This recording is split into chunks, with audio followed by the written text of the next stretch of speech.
It was a single word, quiet, almost hidden in a heartfelt letter. But to those who know the royal brothers' story, that word said everything.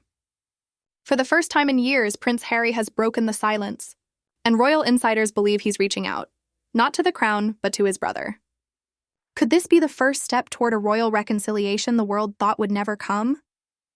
Hello, dear viewers, and welcome back to the channel where we uncover the untold emotions and hidden messages behind the royal headlines. Today, we're diving into something extraordinary, a message wrapped not in ceremony, but in sentiment. Prince Harry, the Duke of Sussex, has quietly extended what appears to be a deeply emotional olive branch to his estranged brother, Prince William.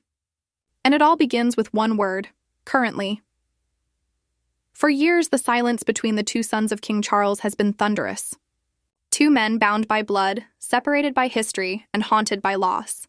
But now, through a Remembrance Day letter meant to honor the fallen, Harry seems to be honoring something else: the bond he lost. The timing couldn't be more significant. Remembrance Day is not just a national ceremony, it's a day of unity, sacrifice, and reflection. The perfect stage for a man who's been living a life defined by distance to finally whisper, "I miss home." Just months earlier, Harry suffered a devastating legal defeat, losing his bid for official security protection while in the UK. The ruling cut deep, not just for what it meant legally but emotionally. It confirmed his exile. And yet, even in defeat, something shifted. Instead of anger, there came longing. Instead of bitterness, a desire to reconnect. Observers believe that loss of protection, of safety, of belonging may have been the catalyst that led to the heartfelt words we're dissecting today. In his Remembrance Day essay, Prince Harry wrote, "Though currently I may live in the United States, Britain is and always will be the country I proudly served and fought for."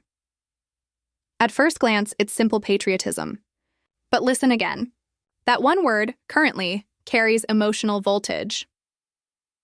Body language expert Judy James called it a window into Harry's heart.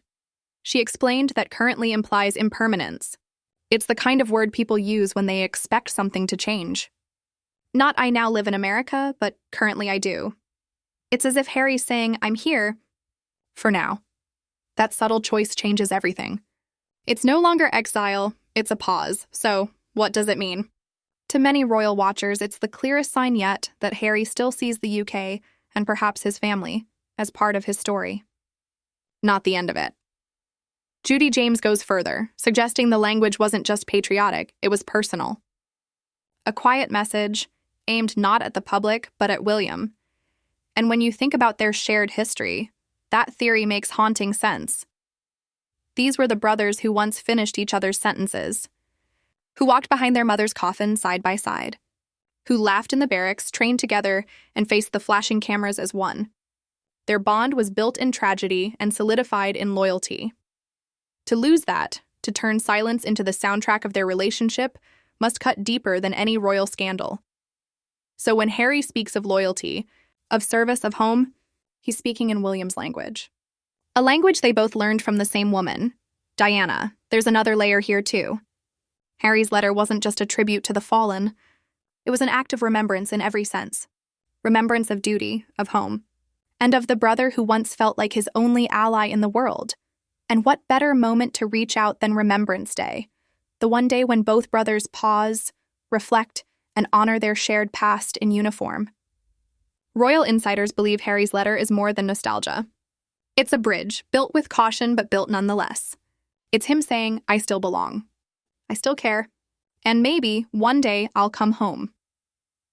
In private, sources close to the Sussexes say Harry has spoken openly about missing the small things, the countryside, the camaraderie, and yes, his brother's teasing. That banter, as Judy James calls it, wasn't just playfulness. It was their language of love, their armor against a world that demanded perfection. To lose that isn't just losing a sibling. It's losing part of yourself. But can one word really heal years of silence? Maybe not instantly, but it can open a door.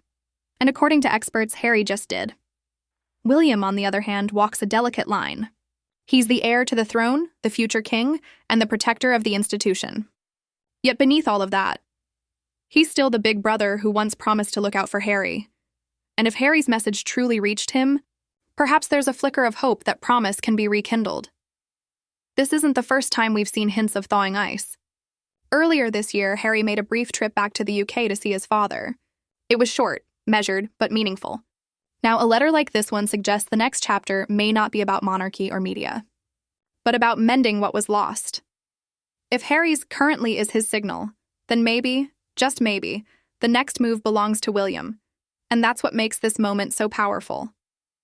Because behind all the headlines, the lawsuits, and the royal drama, this is still a story about two brothers, two men who once only had each other, and one of them is finally reaching out. Sometimes reconciliation doesn't begin with an apology. It begins with a word. And in one quiet sentence, Prince Harry may have said the thing he's been holding in for years. I'm still your brother. I still remember. And I still hope. And I still hope.